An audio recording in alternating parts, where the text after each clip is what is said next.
स्वस्ति श्री सरस्वते नमः।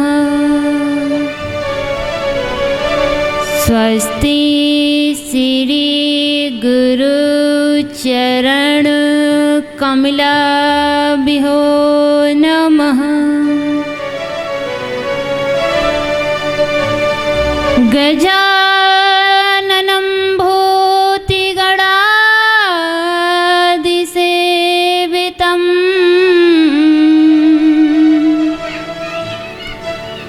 कपेतजम्बूफलचारुभक्षितम्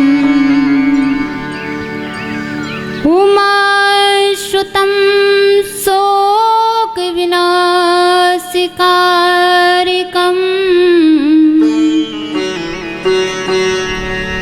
नमामि विघ्नेश्वर पादपङ्कजम्।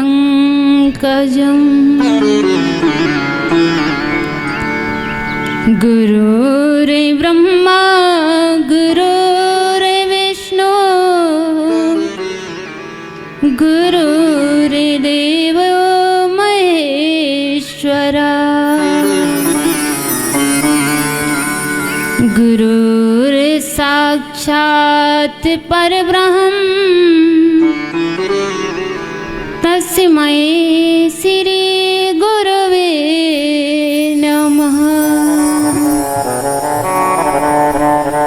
सच्चिदानन्दरूपाय विश्वोत्पत्त्यादिहेतवे तापत्रविनाशाय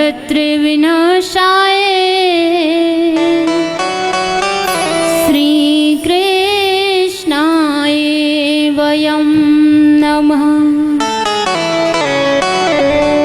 जय जय राधा रमण जय जय नवल किशोर जय गोपी चित चोर प्रभु जय जय माखन चोर।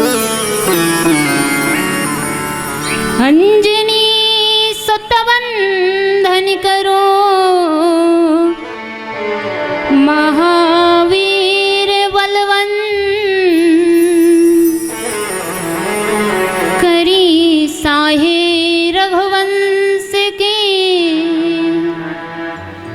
वीर हमेशा रहे संग।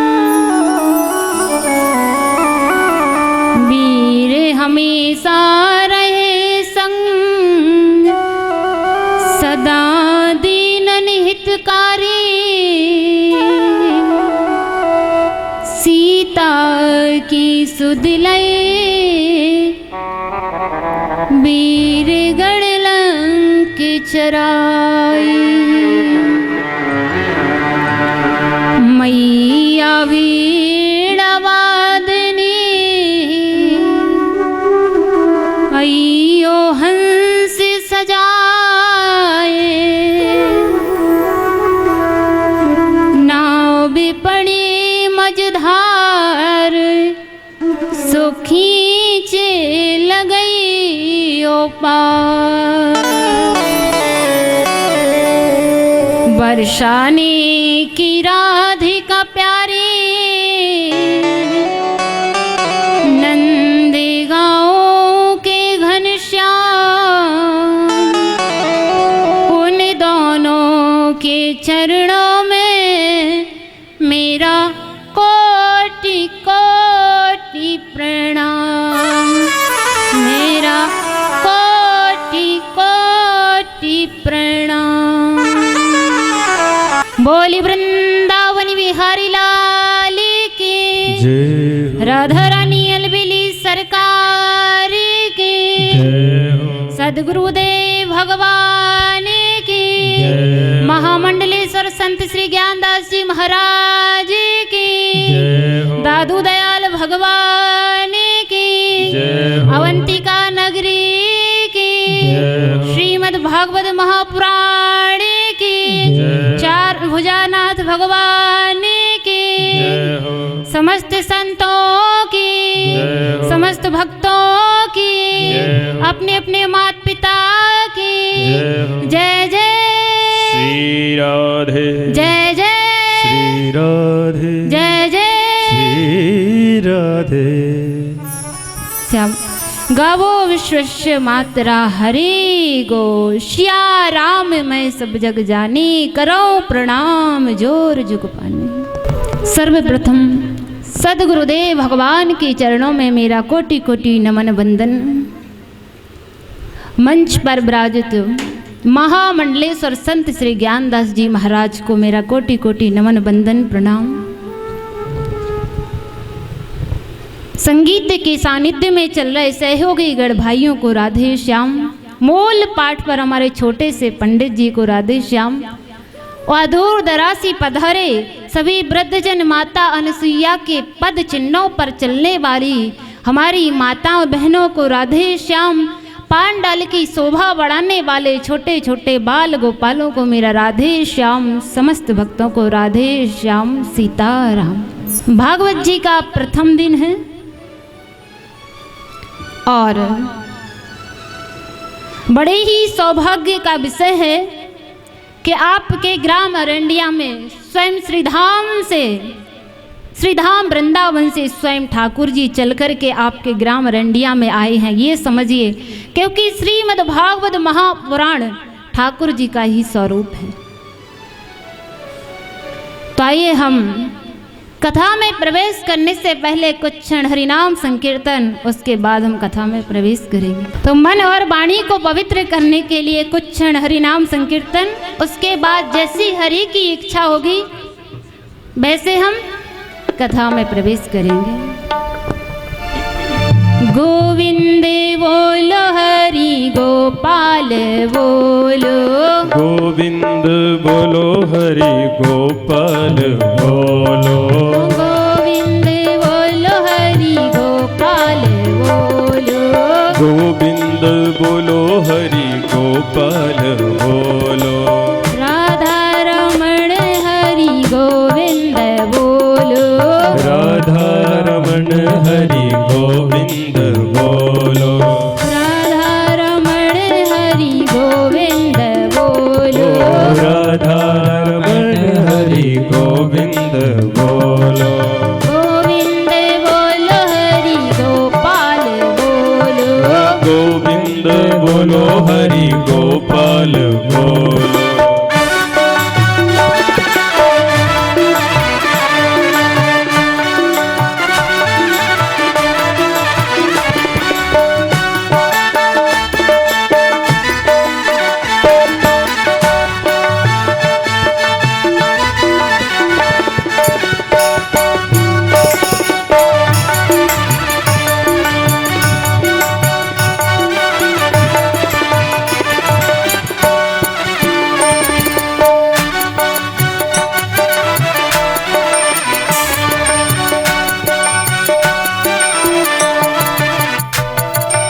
ब्रह्मा की जय जय विष्णु की जय जय ब्रह्मा की जय जय विष्णु की जय जय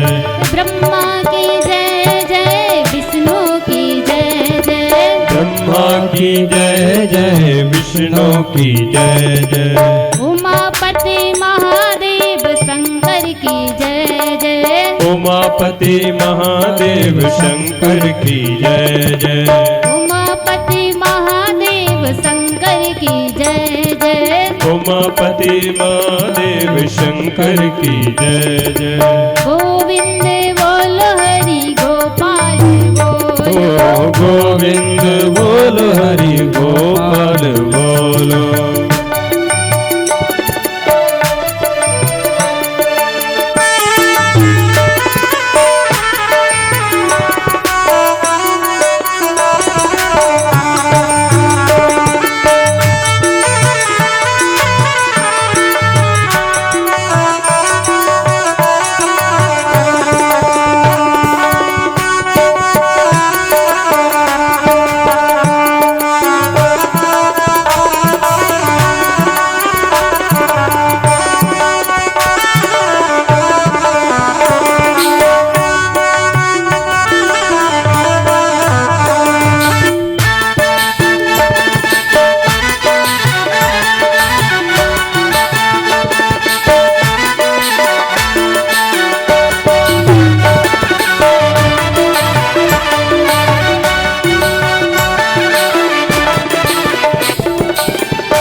गोविंद बोलो हरि गोपाल बोलो, गोविंद बोलो हरि गोपाल बोलो, गोविंद बोलो हरि गोपाल बोलो, गोविंद बोलो हरि गोपाल बोलो, गोविंद बोलो हरि गोपाल बोलो, गोविंद बोलो हरि गोपाल बोलो, राधा रमण हरि गोविंद बोलो, राधा रमण हरि गोविंद बोलो, गोविंद बोलो हरि गोपाल बोलो, गोविंद बोलो हरि गोपाल बोलो, गोविंद बोलो हरि गोपाल बोलो,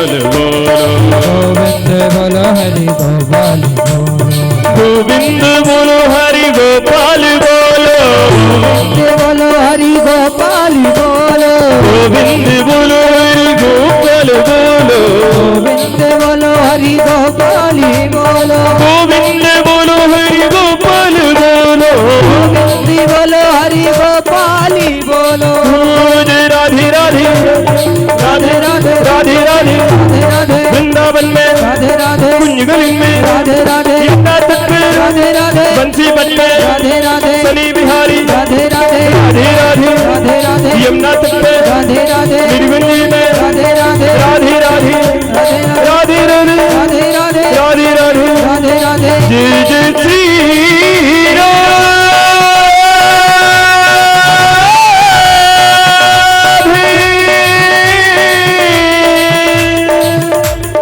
जय जय श्री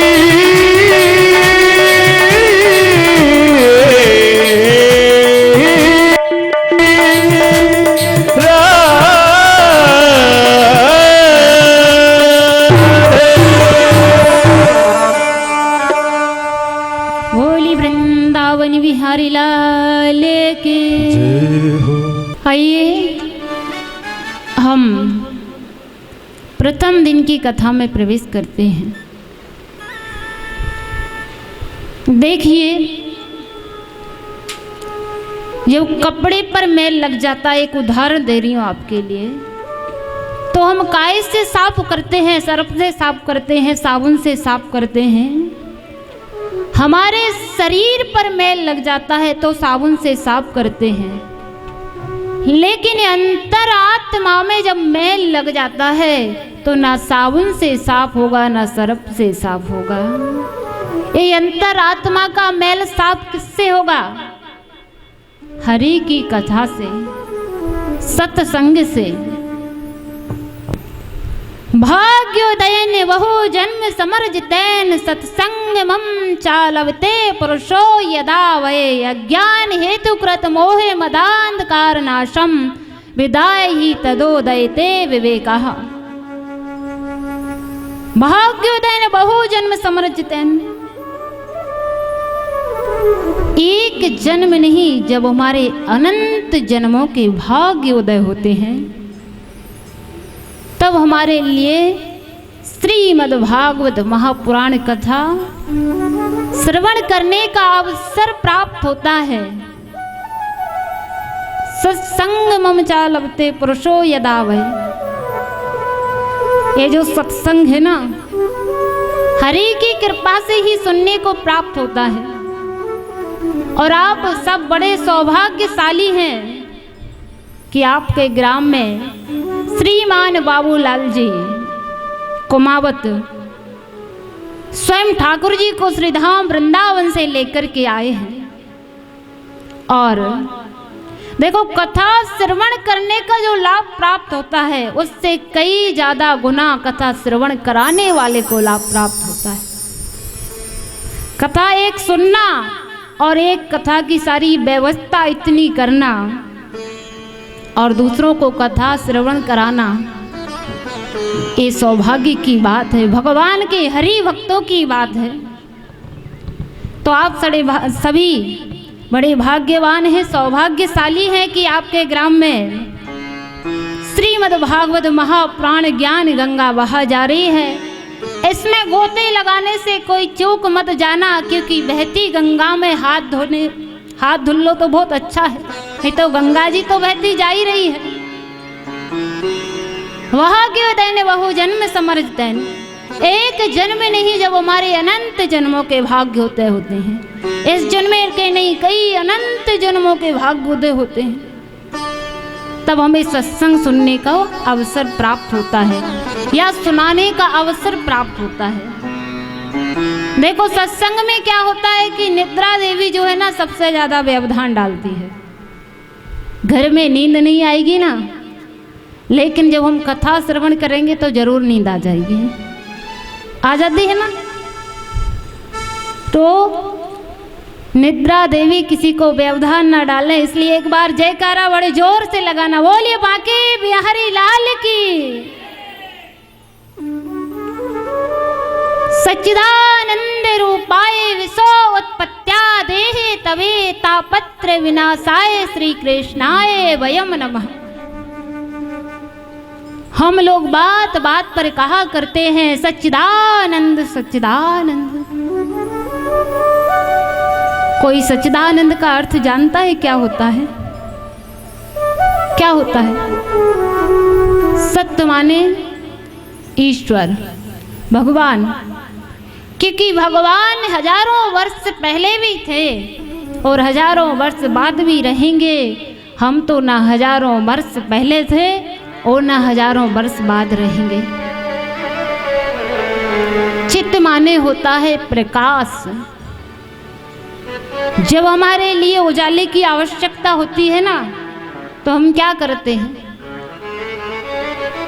लाइट जलाते हैं, ट्यूबलाइट जलाते हैं, बल्ब जलाते हैं, बैटरी जलाते हैं। लेकिन हमारे लिए सभी का बिल देना पड़ता है। बैटरी भी पैसे से आती है, लाइट जलाओगे तो उसका भी बिल देना पड़ेगा। परमात्मा ने हमारे लिए इतना कुछ दिया है, आज तक भगवान ने बिल नहीं लिया होगा। लिया क्या? नहीं लिया। ये मत भूलिए कि परमात्मा बिल नहीं लेता है, भगवान बिल लेते हैं। वह कौन सा बिल लेते हैं? हमारे कर्मों का बिल लेते हैं। कौन सा बिल? हमारे कर्मों का बिल। जब हमारा इस दुनिया से जाना होगा और वहाँ पर हमारा एक बड़ा सा खाता होगा, हमारे कर्म अच्छे होंगे तो हमारा बिल अच्छा होगा। जब हमारे कर्म ही अच्छे नहीं होंगे तो हमारा बिल कहाँ से अच्छा होगा। इसलिए बहुत सोच समझकर कर्म करना चाहिए। एक एक कदम बड़ा सोच समझ के चलना चाहिए, ताकि परमात्मा के सामने जब हम जाएं तो हमें सर झुकाना नहीं पड़े, सर उठाकर हम खड़े हो सकें। कि हमें इस दुनिया में भगवान ने भेजा है धर्म करने के लिए, भजन करने के लिए, लेकिन हम धर्म भजन ना करके लड़ाई झगड़े में लगे हुए हैं। लगे हैं ना। देखो रोटी एक साथ कमाना बहुत आसान है, पर एक साथ रोटी खाना बहुत बड़ी बात है। आजकल देखा जाए ना तो सास बहू के भी अलग चूल्हे रखे हैं, एकता नहीं रही है कहीं पर भी। जैसा व्यवहार हम करेंगे, जैसा कर्म हम करेंगे, वैसा ही हमें आगे चल करके मिलेगा। इसलिए कर्म पर विशेष ध्यान देना कि हम परमात्मा के पास जाएंगे। और आज से ध्यान रखना कि हमारे लिए बिल देना पड़ेगा। हम जरा सा किसी के लिए दे देते हैं ना तो हमारे लिए क्या अहंकार हो जाता है। अरे नहीं, हमने उसके लिए है किया है, लेकिन उस परमात्मा ने इतना कुछ दिया है, आज तक अहंकार नहीं किया होगा। किया है क्या? लेकिन भगवान ने किसी का अहंकार रहने भी नहीं दिया है। यदि कोई अहंकार करता है तो भगवान ने अहंकार नहीं रहने दिया है। कंठ दिया कोयल को तो रूप छीन लिया, कंठ दिया कोयल को तो रूप छीन लिया, और दिया रूप मोर को तो संतोष छीन लिया। दिया संतोष संत को तो संसार छीन लिया, और दिया संसार देवी देवताओं को चलाने को तो उनसे मोक्ष छीन लिया। मेरे भगवत प्रेमियों, कभी अपने आप में अहंकार मत करना, क्योंकि भगवान ने हमारे और आप जैसे लाखों को मिट्टी से बना करके मिट्टी में मिला दिया। हम किस बात का अहंकार करें? तो भगवान ने हमारे लिए उजाला भी दिया, रोशनी भी दी, सब कुछ दिया, लेकिन कभी बिल नहीं लिया। बिल हमारा अंत समय में देना पड़ता है। अब बात आती है आनंद की। तो आनंद कोई बाहर की वस्तु नहीं है, आनंद तो अंदर परमानंद ही आनंद है। देखो, सब चीज का उल्टा कुछ ना कुछ होता है, लेकिन आनंद का उल्टा कुछ नहीं होता है, आनंद और परमानंद।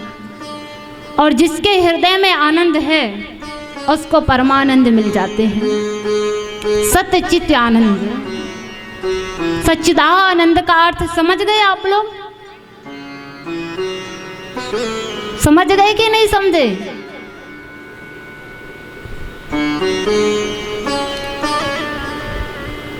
बोले वाके भी हरिलाल की।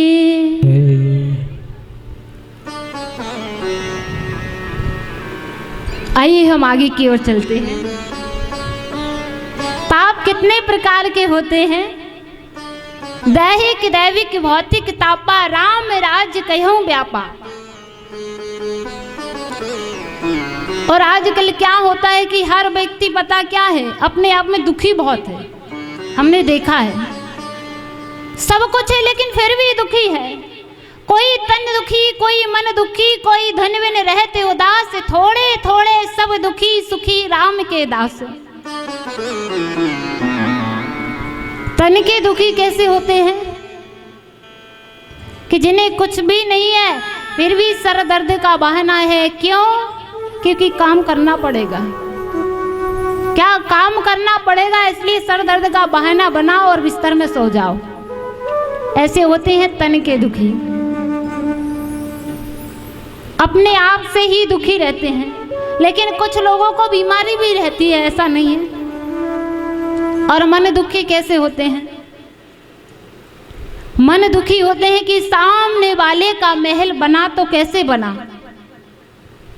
वो जलते रहते हैं अपने मन ही मन में कि इसका महल कैसे बन गया, इसका महल मिटना चाहिए। भगवत प्रेमियों, एक भक्ति की कथा आती है। एक भगवान का भक्त था, बहुत भक्ति करता था, लेकिन सामने वाले को महल को देख करके बड़ा जलता था। उसने बहुत भक्ति करके भगवान को प्रसन्न कर लिया। और जब भगवान प्रसन्न हुए तो भगवान से बोला कि भगवान मुझे वरदान दो। भगवान ने कहा ठीक है। भगवान ने कहा कि मैं तुझे वरदान दूंगा, लेकिन तेरे पास एक गुनी चीज होगी तो तेरे पड़ोसी के पास 2 गुनी हो जाएगी। उसे बड़ी टेंशन कि भगवान से मैं यही मांग रहा था कि मेरे पास धन दौलत महल सब कुछ हो जाए, लेकिन पड़ोसी के पास दुगना होगा। उसने सोचा ठीक है भगवान। जब भगवान ने वरदान दिया, उसका एक महल बना तो पड़ोसी के 2 बन गए। उसने कहा भगवान मेरे एक कुआं हो जाए। उसके एक कुआं हुआ तो पड़ोसी के 2 हो गए। उसने सोचा क्यों ना भगवान से कह दूं कि मेरी एक आंख फूट जाए, पड़ोसी की 2 ही फूट जाएंगी। उसने कहा कि भगवान मेरी एक आंख फूट जाए, पड़ोसी की दोनों फूट गईं। कुछ भक्त ऐसे भी होते हैं। तो हमारे लिए ऐसे भक्त नहीं बनना है किसी का बुरा चाहे। अच्छी बात है किसी का महल बन रहा है, कोई आगे बढ़ रहा है तो प्रसन्न हो, खुश होना चाहिए। क्योंकि भगवान, जो भक्त खुश होता है दूसरों को देख करके, भगवान उसे कोई कमी नहीं रहते हैं, रहने देते हैं। और जो अंतरात्मा में दूसरों के प्रति जलन रखता है वो कभी आगे नहीं बढ़ सकता है। कोई तन दुखी, कोई मन दुखी, कोई धन बिन रहते उदास, थोड़े थोड़े सब दुखी सुखी राम के दास। कबीरा सब जग निर्धना, धनवंता नहीं कोई, धनवंता सोई जानी है जाके राम नाम। सब धन सब जगत निर्धन है। भगवान की भक्ति के बिना कोई धनवान नहीं है। यदि धनवान है तो कौन? राम के भक्त, जो प्रभु के भक्त हैं, वही सबसे बड़े धनवान हैं। हम कहें कि ये महल हमारा है तो ये साथ में नहीं जाने वाला है। जाएगा क्या? साथ में तो सिर्फ हमारे भक्ति जाएगी। और भक्ति ही एक स्थायी चीज है, बाकी सब बदलता रहता है। दुनिया में कुछ स्थायी नहीं है, सब बदल जाता है। एक परमात्मा की जो भक्ति है वो कभी बदलती नहीं है, और भक्ति को कभी बदलते नहीं देखा है। क्या भक्ति को आज तक किसी ने बदलते नहीं देखा, बाकी दुनिया में सब चीज में बदलती देखी है। इसलिए भगवान के भजन में लग जाइए, ज़्यादा से ज़्यादा भगवान का भजन करिए जितना समय मिले। देखिए गृहस्थी में हम जानते हैं कि ज़्यादा समय नहीं मिल पाता है, लेकिन यदि हमारा नियम कड़ा हो, भले वो 2 अगरबत्ती का हो, तो परमात्मा को आना पड़ता है। नियम के पक्का होना चाहिए। क्या नियम का व्यक्ति को पक्का होना चाहिए, भगवान को आना ही पड़ेगा। ज़्यादा नहीं, 2 अगरबत्ती सुबह लगाओ, 2 शाम लगाओ। देखिए सावन का महीना चल रहा है, कौन सा? सावन का महीना चल रहा है। भगवान भोलेनाथ की भक्ति सभी करते होंगे, सभी माताएं भगवान को जल चढ़ाने, बेलपत्र चढ़ाने जाती होंगी। देखिए भगवान भोलेनाथ के 2 वक्त हुए। भगवान भोलेनाथ कैसे प्रसन्न हो जाते हैं वो बता रहे हैं। भगवान भोलेनाथ के 2 भक्त थे। एक भक्त भगवान भोलेनाथ का 16 श्रृंगार से रोज पूजन करता था, और एक भक्त भगवान को रोज लाठी मार करके आता था। एक दिन क्या होता है, बड़ी जोर की बारिश होती है, और जो 16 श्रृंगार से भगवान भोलेनाथ का पूजन करता था, उसने सोचा कि बारिश हो रही है बड़ी जोर से, क्यों ना मैं कल 2 दिन की पूजा कर दूंगा। लेकिन जो लाठी मार करके आता था भगवान में रोज, उसने कहा चाहे कुछ हो जाए नदी पार करके जाना है, पर भगवान भोलेनाथ में लाठी मार के आना। वो नदी पार करके गया और भगवान भोलेनाथ के मंदिर पहुंचा, और जाकर के जैसे ही भगवान भोलेनाथ में लाठी मारी तो भगवान भोलेनाथ प्रसन्न हो गए, प्रकट हो गए। उस भगत ने पूछा कि भगवान, मैं आपकी रोज 16 श्रृंगार से पूजा करता था और आपने मुझे दर्शन नहीं दिए, और ये आपको रोज लाठी मारता था, आप इस पर प्रसन्न हो गए और दर्शन दिए। भगवान भोलेनाथ ने कहा कि ये अपने नियम का पक्का है, ऐसी बारिश में नदी पार करके आया, तू नियम का पक्का नहीं है, क्योंकि बारिश देख करके तू घर में बैठ गया। इसलिए नियम हमारा पक्का होना चाहिए। बोलिए भूत भवन भोलेनाथ की।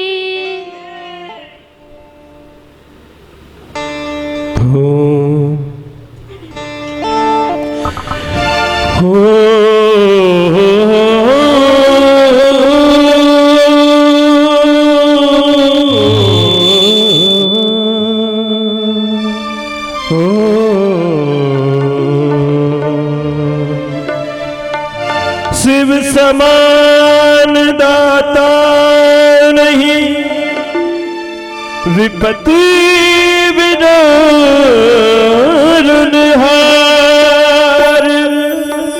लज्ज मूरी राखियो नंदी की असबार। भोला भंडारी बाबा, भोला भंडारी, भोला भंडारी बाबा, भोला भंडारी, भंडारी बाबा, भोला भंडारी, भोला भंडारी बाबा, भोला भंडारी। तुम सारा कोई दाता, तुम सारा कोई दाता, तू ही जग का सुख दाता, तू ही जग का दाता। तुम सारा कोई दाता, तुम सारा कोई दाता, तू ही जग का सुख दाता, तू ही सब जग विधाता।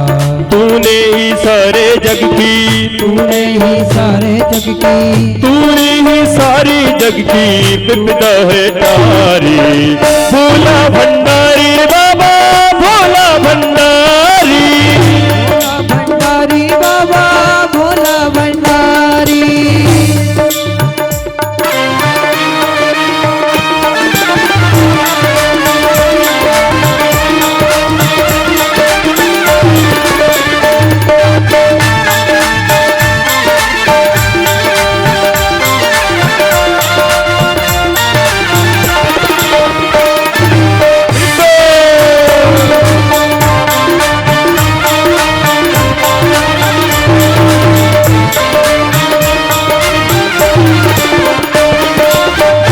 भस्मासुर साबो पापी, भस्मासुर साबो पापी, रावण साबो परतापी, रावण साबो वे पापी, भस्मासुर साबो पापी, भस्मासुर साबो पापी, रावण साहो परतापी, रावण सा होकर पापी।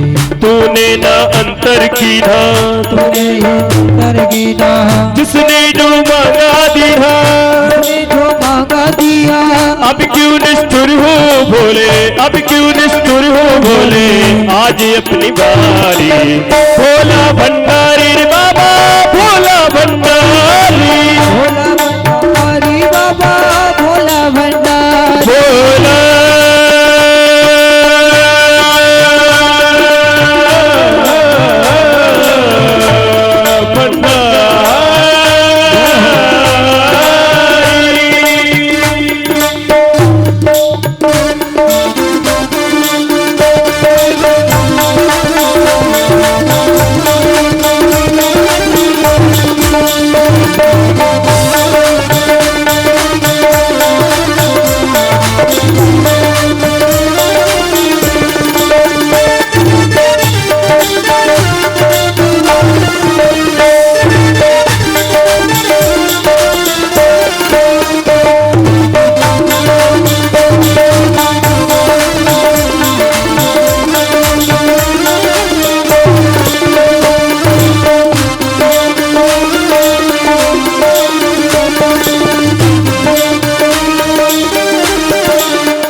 गंगा माँ जटा समाई, गंगा सा जल समाई, गंगा माँ जटा समाई, गंगा माँ जटा समाई, कंचन तन भस्म रमाई, चल जल तन में भाई, जाकर कैलाश विराजे, जाकर के राशि विराजे, जाकर कैलाश विराजे, जाकर के राशि विराजे, जाकर कैलाश विराजे, मोगरा साथ विराजे, शोभा है न्यारी।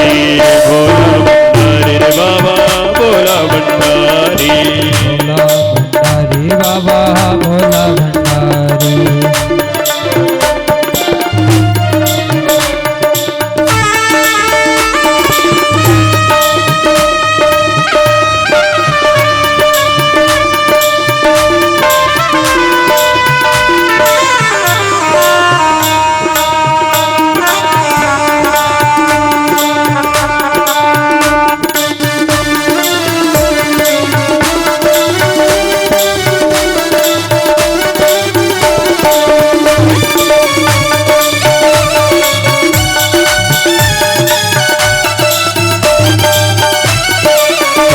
ऐसा डमरू बजाया भोलेनाथ ने, ऐसा डमरू बजाया भोलेनाथ ने, सुखी कैलाश पर्वत मगन हो गया। ऐसा डमरू बजाया भोलेनाथ ने, सारा कैलाश पर्वत मगन हो गया। ऐसा डमरू बजाया भोलेनाथ ने, सुखी कैलाश पर्वत मगन हो गया।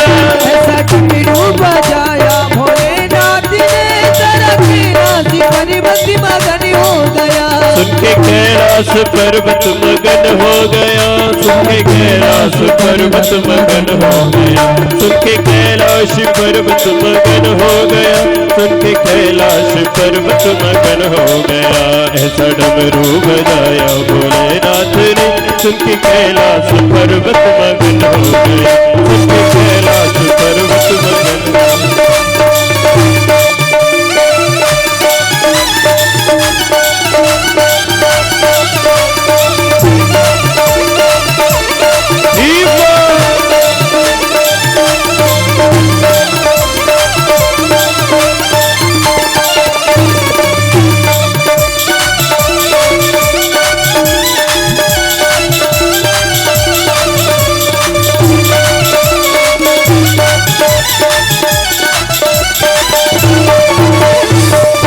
बोलो भोलेनाथ की जय हो।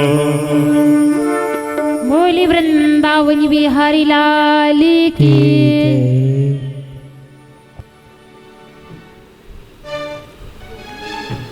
तो हमारे लिए क्या नियम का पक्का बनना है ना। चाहे भगवान भोलेनाथ को लाठी मार के आना, पर नियम के पक्के बनना। ऐसा नहीं कि आज पूजा कर दी तो फिर 4 दिन बाद करेंगे। 2 अगरबत्ती का नियम बना लो, सुबह या शाम, भगवान प्रसन्न जरूर हो जाएंगे। आइए हम चलते हैं सुखदेव जी के प्रसंग की ओर। भागवत जी में वर्णन दिया गया है कि प्रथम दिन की कथा में सुखदेव जी का प्रसंग सूक्ष्म में लेते हुए कल हम आपको विस्तार से सुनाएंगे। धन वृद्धा बल वृद्धा आयु वृद्धस्तेवचा। एक बार क्या होता है कि ये सुखदेव जी भगवान थे, संतों की मंडली में पहुंचे छोटे से सुखदेव भगवान। संतों की मंडली कहां पर थी? जहां से भागवत जी का उद्गम हुआ है, नैमिषारण्य क्षेत्र में 88,000 संत जन वहां पर विराजमान थे। और उन संतों की आयु बड़ी लंबी थी, और संतों की आयु इतनी लंबी कि कई बार तो उनके जीवन में सतयुग, त्रेता, द्वापर, कलयुग कई बार निकल गए। कुछ संतों की आयु इतनी बड़ी कि उनकी बत्ती से कितनी बार निकल करके कितनी बार दोबारा से निकल आई। ऐसी बड़ी बड़ी आयु वाले संत वहां पर विराजमान थे। उन्हीं संतों की मंडली में श्री सुखदेव जी भगवान का आगमन होता है। तो वो संत जन खड़े हो जाते हैं सुखदेव जी को देख करके। सुखदेव जी ने कहा कि आप यह क्या कर रहे हैं? मुझ छोटे से बालक को देख करके आप खड़े हो रहे हैं। हाँ, कोई हमसे बड़ा होता है तो हम उसके लिए उसको देख करके खड़े होते हैं ना। लेकिन कोई हमसे छोटा आता है तो हम उसे देख करके खड़े नहीं होते हैं। सुखदेव जी ने कहा कि आप यह क्या कर रहे हैं? मैं छोटा सा बालक और आप मुझे देख करके खड़े हो रहे हैं। संतों ने कहा, धन वृद्धा बल वृद्धा आयु वृद्धस्तेवचा। हम धन में बड़े होंगे, बल में बड़े होंगे, आयु में बड़े होंगे, लेकिन सबसे बड़ा कौन है? जो ज्ञान में बड़ा है। ना तो धन में बड़ा और ना ही बल में बड़ा और ना ही आयु में बड़ा। जो ज्ञान में बड़ा है वो सबसे बड़ा होता है। उन संतों ने कहा सुखदेव जी से कि आप ज्ञान में बड़े हैं, इसलिए आप सबसे बड़े हैं। भगवत प्रेमियों, सुखदेव जी उन संतों की मंडली में बैठ करके आपस में सत्संग चल रहा है।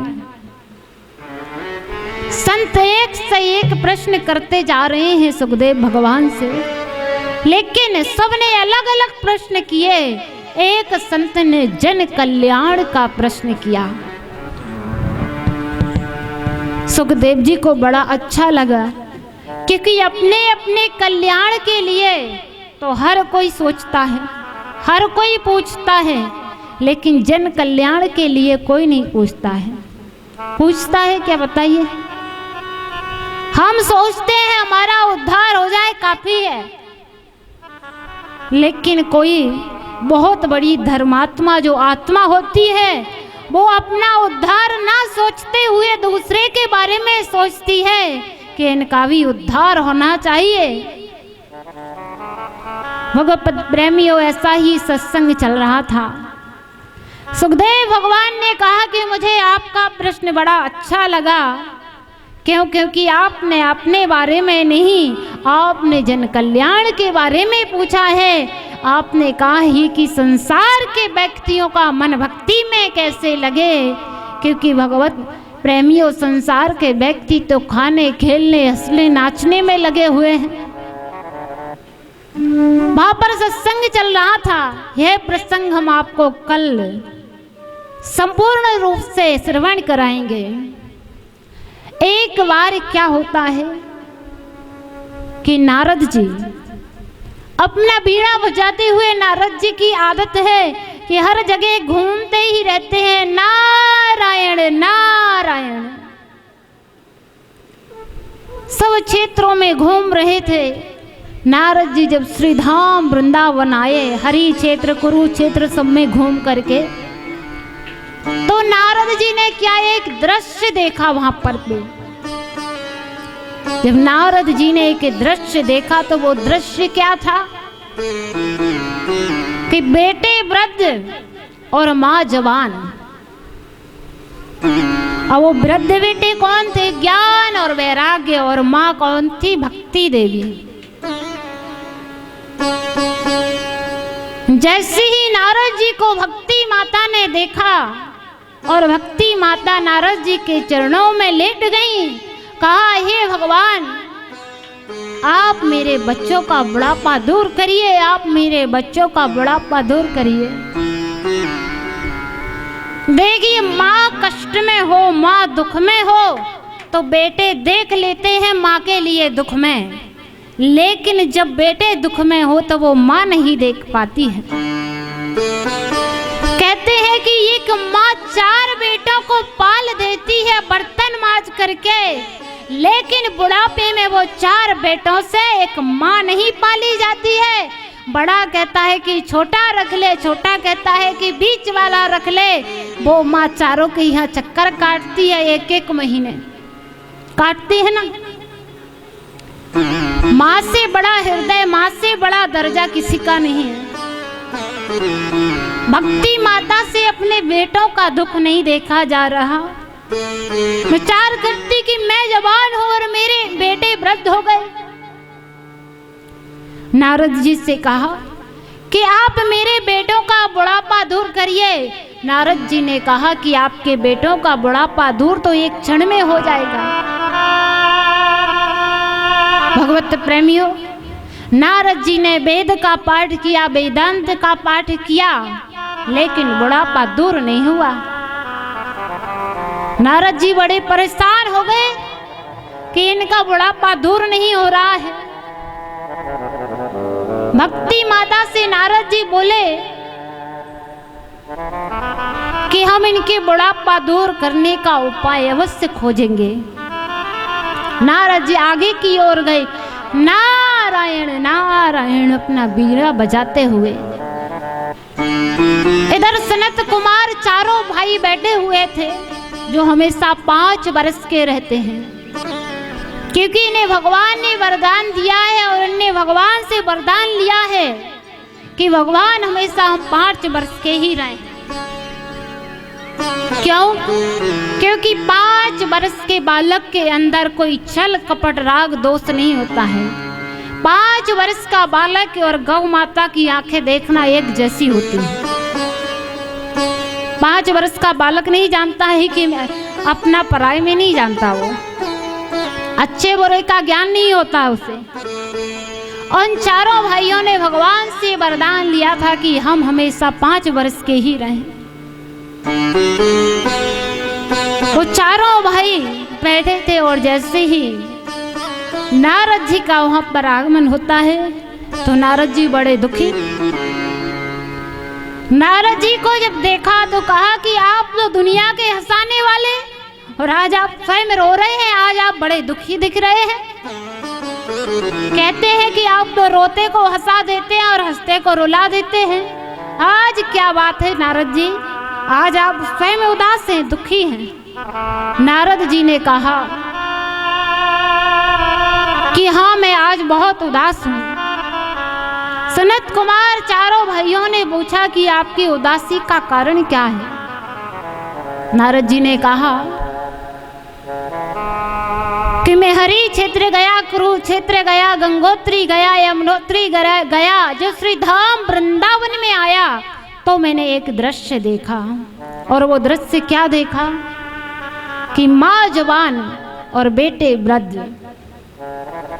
मैंने वेद का पाठ किया, वेदांत का पाठ किया, लेकिन उनका बुढ़ापा दूर नहीं हुआ। सनत कुमार चारों भाइयों ने कहा कि आपने उनको श्रीमद् भागवत महापुराण सुनाई क्या? नारद जी ने कहा कि जब वेद वेदांत से कुछ नहीं हुआ तो श्रीमद् भागवत महापुराण से क्या होगा। सनत कुमार चारों भाइयों ने कहा कि कुछ करिए, आप उनको श्रीमद् भागवत महापुराण सुनाइए, उनका बुढ़ापा अवश्य दूर होगा। जैसे ही श्री हर हर गंगा के किनारे व्यास मंच लगाया और चारों भाई विराजमान हुए और भक्ति माता ज्ञान वैराग्य के लिए एक आसन लगा दिया। विराजमान होने के लिए 7 दिन तक श्रीमद् भागवत महापुराण चली। जैसे ही 7 दिन के श्रीमद् भागवत महापुराण का विश्राम हुआ, ज्ञान और वैराग्य का बुढ़ापा दूर हो गया। बोलिए भक्त वत्सल भगवान की जय हो। जय राधे राधे राधे गोविंद राधे राधे राधे राधे गोविंद राधे राधे राधे राधे गोविंद राधे गोविंद राधे गोपाल राधे गोविंद राधे गोपाल राधे गोविंद राधे गोपाल राधे गोविंद राधे गोपाल राधे जय राधे राधे राधे गोविंद राधे राधे राधे गोविंद राधे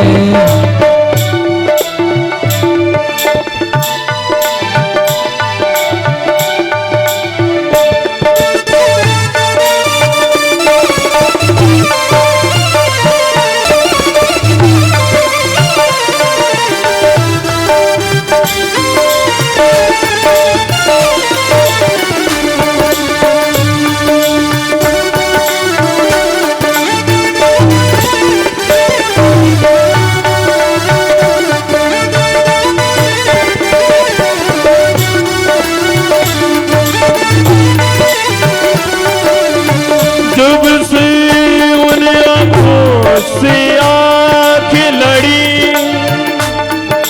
हो गई अतीत उतावली आँखें, नहीं धीर धरे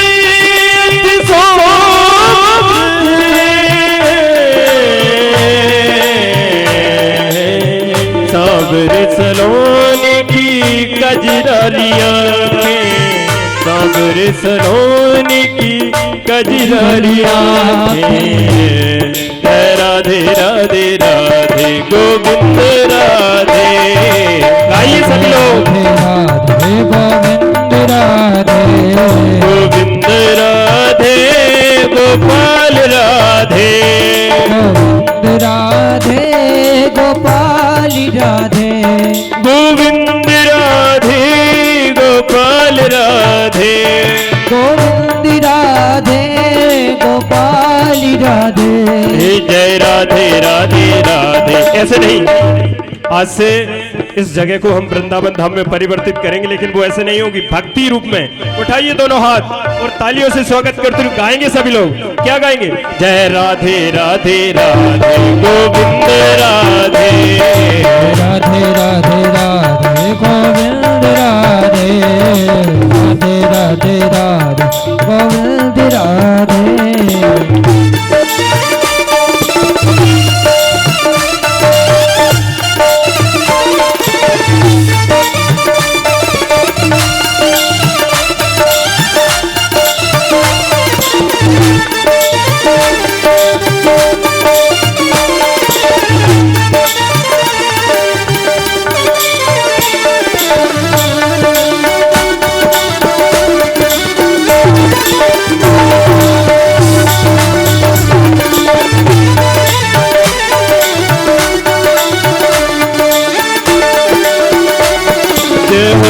ब्रजराज की बांसुरी की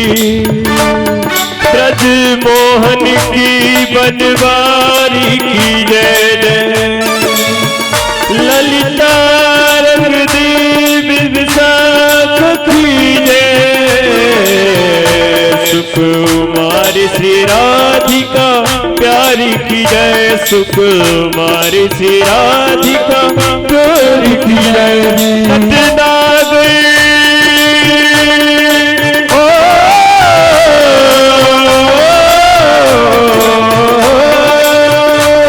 नटनागर नित्य बिहारी की जय। सुख सागर रास बिहारी की जय जय। और प्रेम से बोलो बोलत डोलो। बोलो श्री बांके बिहारी की जय। बोलो श्री बांके बिहारी की जय। बोलो श्री बांके बिहारी की जय जय।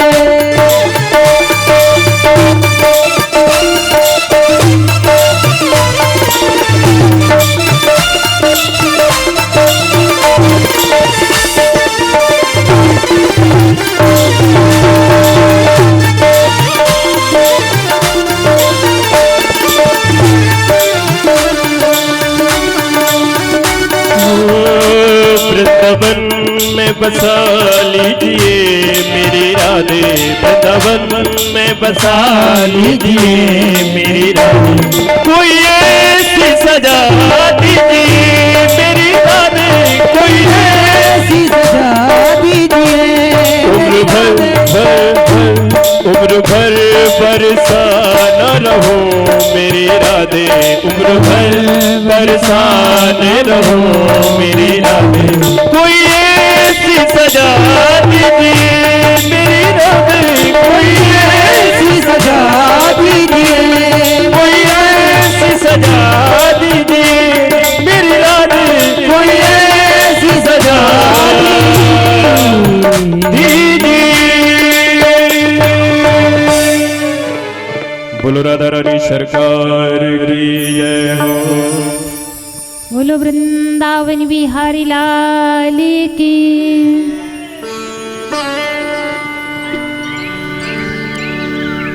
जैसे ही ज्ञान और वैराग्य का बुढ़ापा दूर हुआ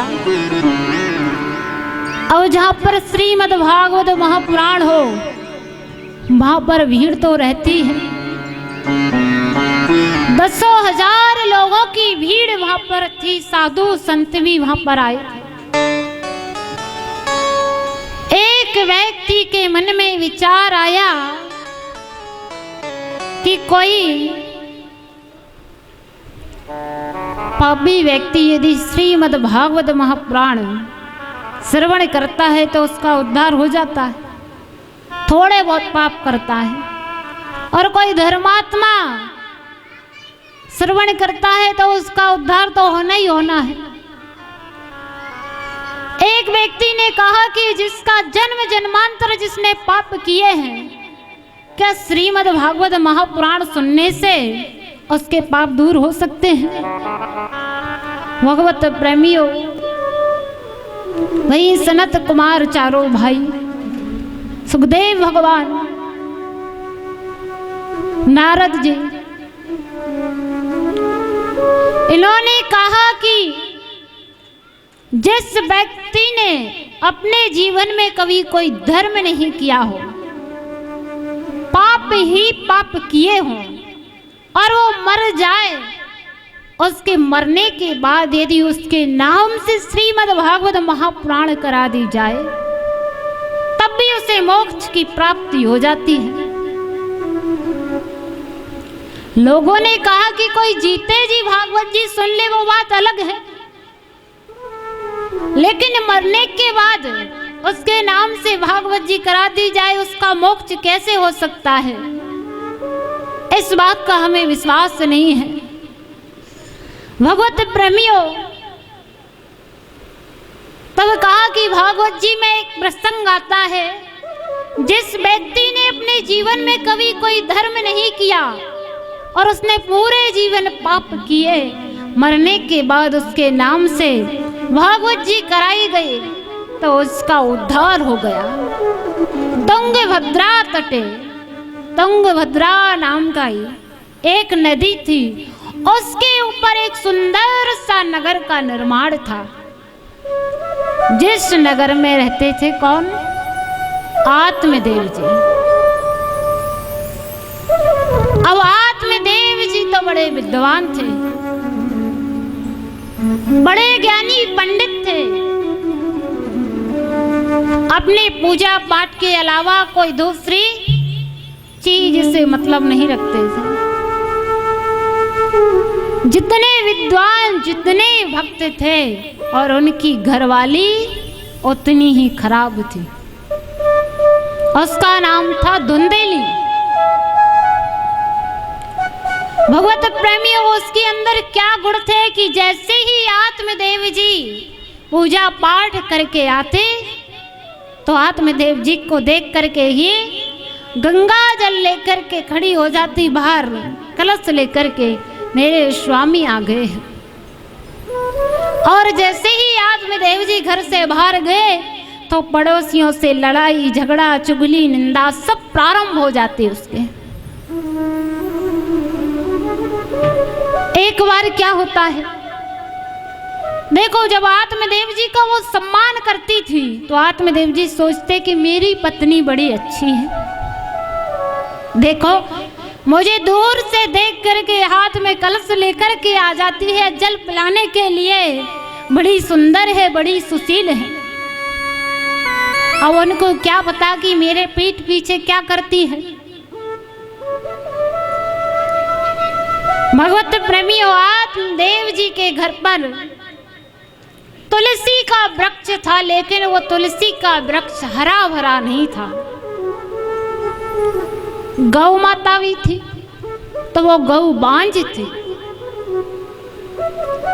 एक बार क्या होता है कि आत्मदेव जी अपने मन में ही विचार करते हैं कि तुलसी का वृक्ष भी है, मैं रोज जल भी देता हूँ, सेवा भी करता हूँ, लेकिन ये वृक्ष हरा नहीं होता है, सूखा ही रहता है।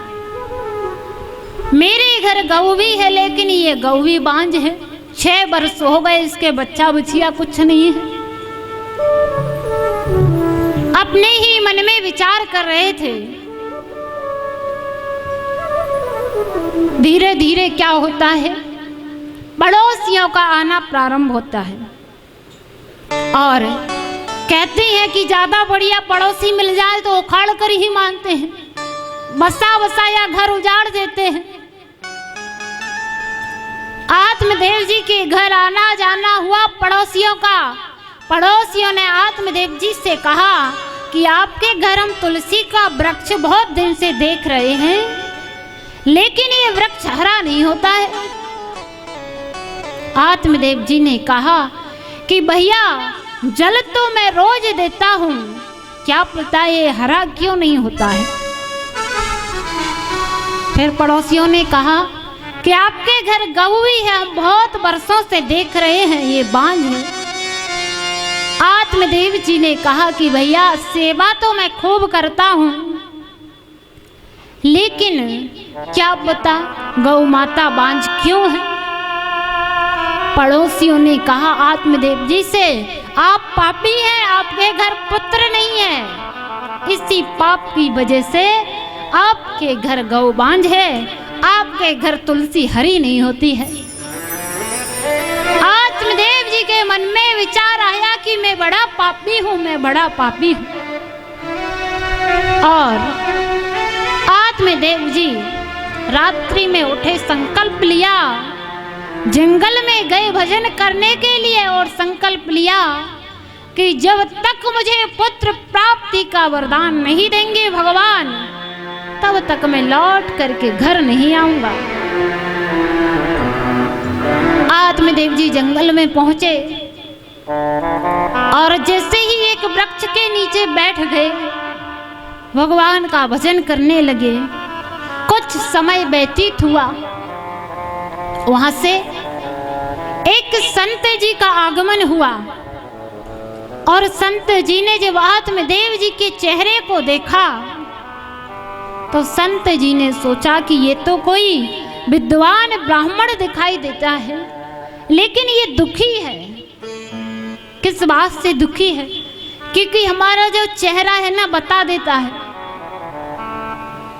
अगर हम खुश होंगे तो चेहरा अलग दिखता है और दुखी होंगे तो चेहरा अलग दिखाई देता है। वो संत जी आत्मदेव जी के पास गए और जाकर के पूछा कि आप तो कोई विद्वान ब्राह्मण दिखाई देते हैं, लेकिन आप किस बात से दुखी हैं, आप उदास किस बात से हैं? आत्मदेव जी ने कहा कि मैं बड़ा पापी हूँ, मुझसे बड़ा पापी कोई नहीं है। संत जी ने कहा कि क्यों, ऐसी क्या बात है? आप तो बड़े विद्वान प्रखंड ब्राह्मण दिखाई देते हैं, लेकिन आप ऐसा क्यों बोल रहे हैं? आत्मदेव जी ने कहा कि मेरे घर पुत्र नहीं है, इसी पाप की वजह से मेरी गौ भी बांझ है और मेरे घर में तुलसी का बिरवा भी हरा भरा नहीं होता है। संत जी ने कहा कि यदि आपके घर बेटा नहीं है तो ये परमात्मा की कृपा नहीं, अति कृपा है। संत जी ने कहा परमात्मा की कृपा नहीं, अति कृपा समझो, क्योंकि यदि पुत्र को पुत्र निकल जाए ना तो एक जीवन नहीं अनंत जीवन तक रुलाता है। अगर ये पुत्र सुपुत्र हो गया तो ठीक है, नहीं तो आखिरी सांस तक रोना ही रोना है। संत जी ने कहा कि तुम्हारे घर बेटा नहीं है, भगवान की बहुत बड़ी कृपा है, तुम गोविंद को अपना बेटा मान लो, कन्हैया को अपना बेटा बना लो। आत्मदेव जी ने कहा कि इन संतों को जरा सी बात क्या बता दें हम अपने मन की, ये अपना प्रवचन सुनाना प्रारंभ कर देते हैं। आत्मदेव जी ने कहा कि कुछ नहीं, मुझे पुत्र प्राप्ति का वरदान दो। संत जी ने कहा कि मैंने आपकी मस्तिष्क रेखा देख ली है, आपके एक नहीं 7 जन्मों तक पुत्र का सुख नहीं है आपके भाग्य में। आत्मदेव जी ने कहा कि मुझे तो पुत्र प्राप्ति का वरदान चाहिए, आप संत चाहे तो हस्त रेखा मस्तिष्क रेखा सब कुछ बदल सकते हैं, और यदि आपने मुझे पुत्र प्राप्ति का वरदान नहीं दिया तो मैं आपके चरणों में सर फोड़कर मर जाऊंगा। संत जी व्यथा में पड़ गए।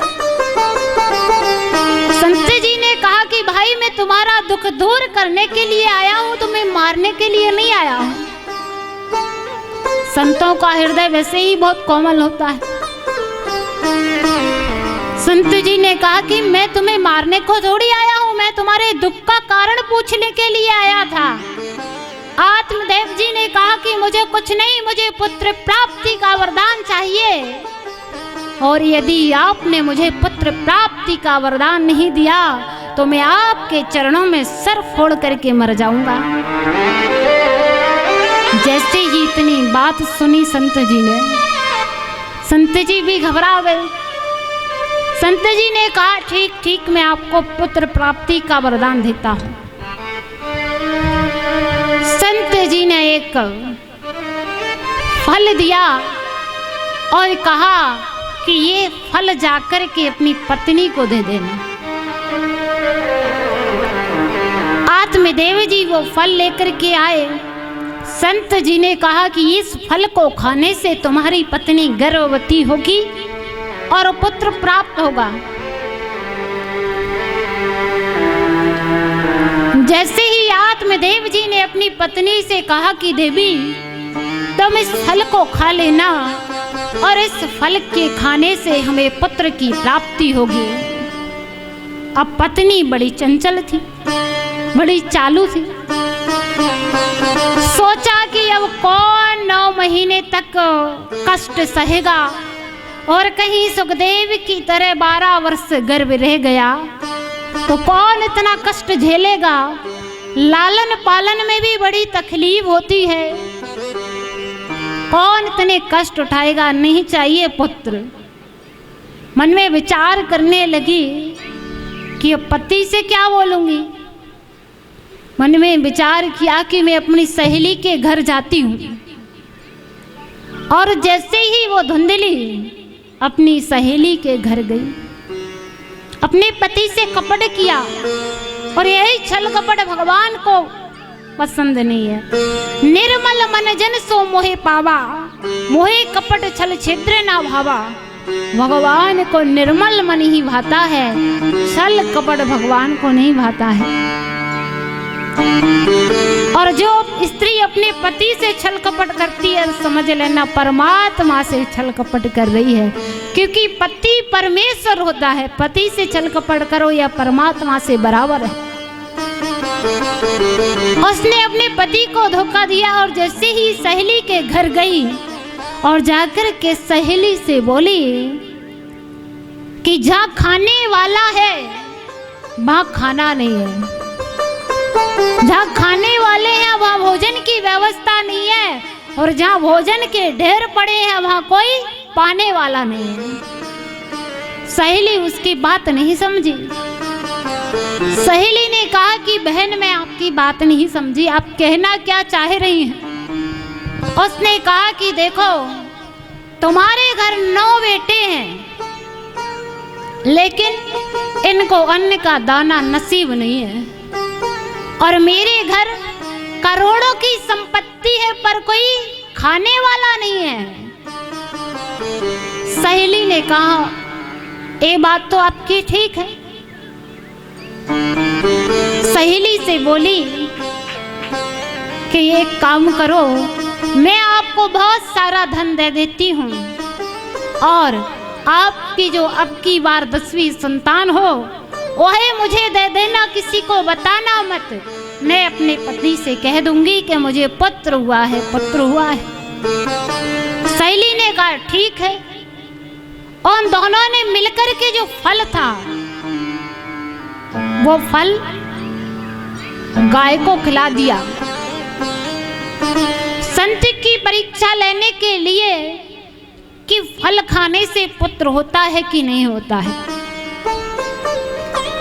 अब जैसे ही कुछ समय व्यतीत हुआ, और जब समय व्यतीत होने के बाद सहेली के यहाँ पुत्र हुआ, तो उस पुत्र को लेकर के आई और आत्मदेव जी से कहने लगी कि मुझे पुत्र हुआ है, मुझे पुत्र हुआ है।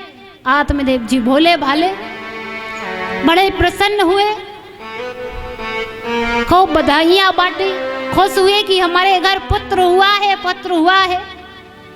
अब कुछ समय बाद उन दोनों ने जो फल गाय को खिलाया था, गौ माता ने भी एक पुत्र को जन्म दिया। 3 महीने बाद अब वो बालक थोड़ा सा बड़ा हुआ। आत्मदेव जी ने कहा कि मेरा नाम आत्मदेव है, तो मेरे बेटे का नाम परमात्मदेव होगा।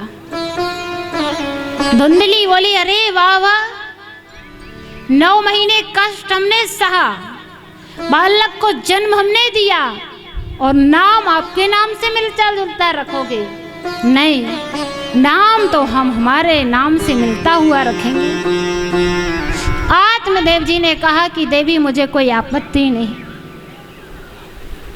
धुंधली ने कहा कि मेरा नाम धुंधली है, मेरे बेटे का नाम धुंधकारी होगा। कहते हैं कि यथा नाम तथा गुण, जैसा नाम होगा गुण भी वैसा ही होगा। इसलिए तो कहते हैं कि बच्चों का नाम बड़ा सोच समझ कर रखना। गौ माता ने जिस बालक को जन्म दिया था, उसका संपूर्ण शरीर मनुष्य का था, केवल कान गाय के जैसे थे। अब जैसे ये धुंधकारी थोड़ा बड़ा हुआ तो गिल्ली डंडे से खेलना उसने प्रारंभ किया। भगवत प्रेमियों, धुंधकारी बड़ा उद्दंड निकला, और गौकर्ण महाराज, क्योंकि आत्मदेव जी ने उनका नाम गौकर्ण रखा था, क्योंकि वो गौ से उत्पन्न हुए थे, और गौ हमारी माता है, पूजनीय है। लेकिन आजकल देखा जाए तो गौ माता की बड़ी दुर्दशा है। गौ माता दर दर भटकती फिर रही है, कोई गौ माता की सेवा नहीं करता है। करता है क्या? नहीं करता है। हमारे घर में कुत्ते को बांधने के लिए जगह रहेगी, पर एक गौ माता को बांधने के लिए जगह नहीं है। हम कुत्ते को बिस्किट खिला देंगे, पर एक गौ माता को रोटी नहीं खिला सकते, एक घास का पूरा नहीं खिला सकते। और जब गाय नहीं होगी तो फिर गोपाल कहाँ से होंगे? क्योंकि आजकल के बच्चों को गाय का दूध भी तो नहीं मिलता है जो गऊ जैसे लक्षण रहे। भैंस बकरी का दूध पीते हैं, तो लक्षण भी वैसे ही आ गए। जो भैंस का दूध पिएगा तो 12 बजे सोकर उठेगा, क्योंकि भैंस का बच्चा देखा होगा आपने, वो हमेशा नींद में ही रहता है। जब देखो तब सोता ही रहता है, जागता नहीं है। और गाय का बछड़ा आपने देखा होगा, वो कूदते रहता है और भैंस का आलस में पड़ा रहता है। तो आजकल भैंस बकरी का दूध पी रहे हैं, तो सुबह पूजा आरती का समय रहता है और इधर घर में महाराज साहब सोते हैं। पूजा आरती का कोई पता नहीं है। 12 बजे आराम से उठेंगे, नहाएंगे, भोजन किया और फिर से सो जाएंगे। ये असर है। यदि गौ माता का दूध पिएंगे ना, तो सुबह 4 बजे आंख अपने आप खुल जाएगी। गौ माता की सेवा करेंगे, लेकिन गौ माता की सेवा करना कोई नहीं चाहता। क्यों? क्योंकि भैंस का दूध बड़ा महंगा बिकता है और गौ माता का दूध महंगा नहीं जाता है। यही फर्क है ना। और यदि भैंस घर में हो तो बड़ी महंगी बिकेगी, गौ माता को तो कोई लेगा भी नहीं, ऐसी सड़क पे छोड़ देंगे। किसी के घर में यदि ये गाय है, और जिस घर में गाय रहती है उस घर में परमात्मा का वास रहता है, क्योंकि गौ माता में 33 कोटि देवी देवताओं का वास है। इसलिए हम तो कहते हैं कि हर घर में ज्यादा नहीं तो ये गाय होना चाहिए और गाय की रक्षा करना चाहिए। आज हमारी गौ माता को देखा जाए तो सड़कों पर फिर रही है, मारी मारी दर दर फिर रही है। कोई गौ माता की रक्षा नहीं करता है, कोई गौ माता के लिए हाथ नहीं उठाता है। और यदि भैंस उसी रास्ते पर जा रही हो ना, तो घर में बांध लेंगे, दूसरे की भी बांध लेंगे, अपनी तो छोड़ो। कोई बाहर से आ जाए ना तो उसको बांध लेंगे, अरे वाह बढ़िया हमें मिल गई। और हम अपनी गौ माता घर में आएगी तो सो लाठी मार के भगा देंगे कि चल यहाँ से। ऐसा समय आ गया है।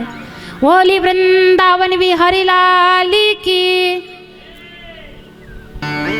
गोविंद जय जय गोपाल जय जय। गोविंद जय जय गोपाल जय जय। गोविंद जय जय गोपाल जय जय। गोविंद जय जय गोपाल जय जय। गोपाल जय जय नंदलाल जय जय। गोपाल जय जय नंदलाल जय जय। गोपाल जय जय नंदलाल जय जय। गोविंद जय जय नंदलाल जय जय। ओ दीवाना हूँ तेरा कान्हा, दीवाना हूँ तेरा कान्हा। दीवाना हो तेरा कान्हा, दीवाना हो तेरा कान्हा। दीवाना हूँ तेरा कान्हा, दीवाना हूँ तेरा कान्हा। दीवाना हूँ तेरा कान्हा, दीवाना हूँ तेरा कान्हा। दीवाना हूँ तेरा कान्हा, दीवाना हूँ तेरा कान्हा। मुझे ज्यादा न तड़पाना श्याम, ज्यादा न तड़पाना। दीवाना हूँ तेरा कान्हा, दीवाना हूँ तेरा कान्हा। दीवाना हो तेरा कान्हा, दीवाना हो तेरा कान्हा।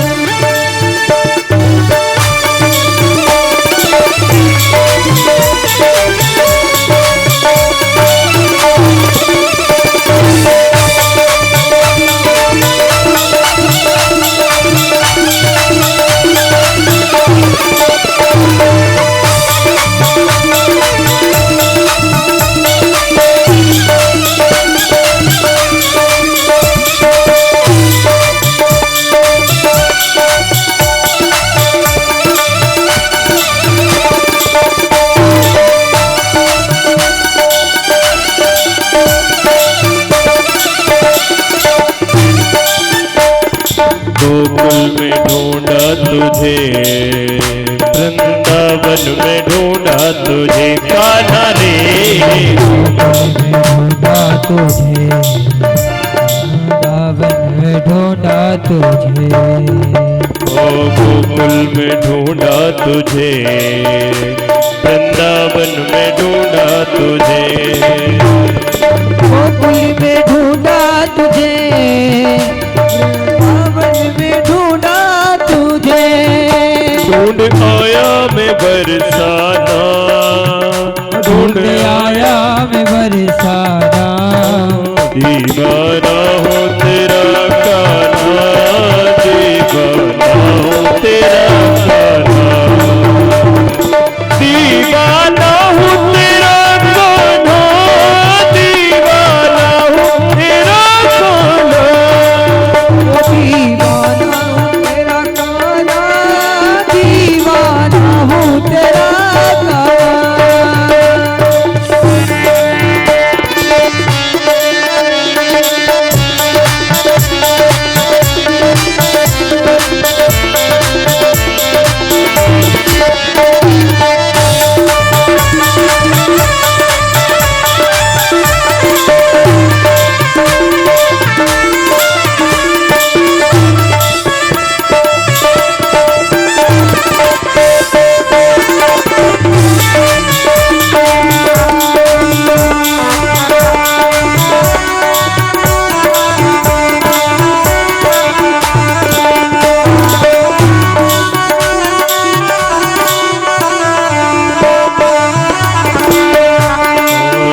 हर तरह से तुम्हारे हैं हम, आप मानो न मानो भले कान्हा रे।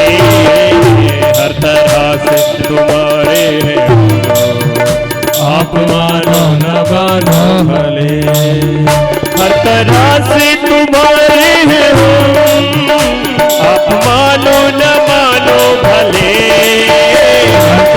से तुम्हारे हो, आप मानो न मानो हमें।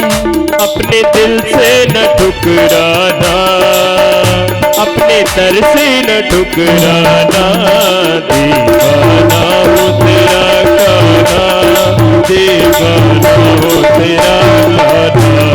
दीवाना हो तेरा कान्हा, दीवाना हो तेरा कान्हा। और एक संत ने बड़ा ही प्यारा ही गा दिया मेरे बांके बिहारी लाल की। और क्या गाया है?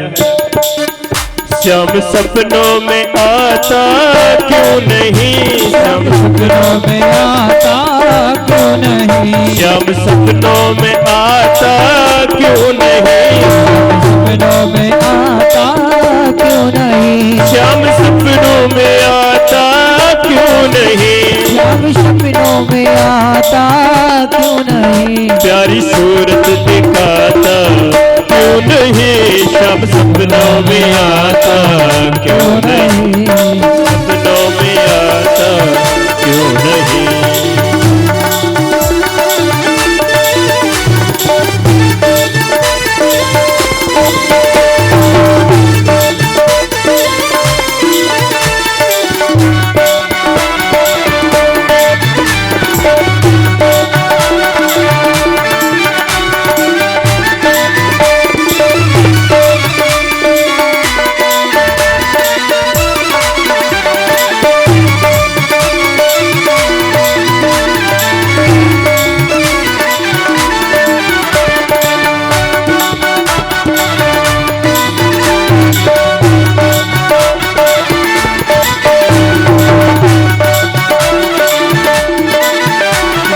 दिल तो दीवाना हो गया, मेरा दिल तो दीवाना हो गया, मेरा दिल तो दीवाना हो गया, तो दीवाना हो गया, मेरा दिल तो दीवाना हो गया, मेरा दिल तो दीवाना हो गया।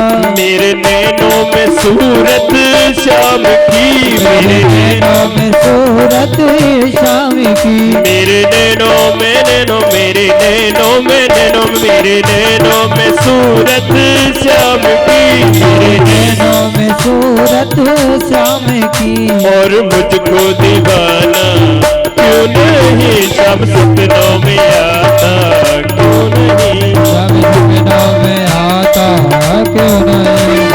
दीवाना हूँ तेरा कान्हा, दीवाना हूँ तेरा कान्हा, दीवाना हूँ तेरा गाना, दीवाना हूँ तेरा गाना। दीवाना हूँ तेरा कान्हा, दीवाना हूँ तेरा कान्हा, हो तेरा गाना, दीवाना हूँ तेरा गाना। दीवाना हूँ तेरा कान्हा, दीवाना हूँ तेरा कान्हा, दीवाना हूँ तेरा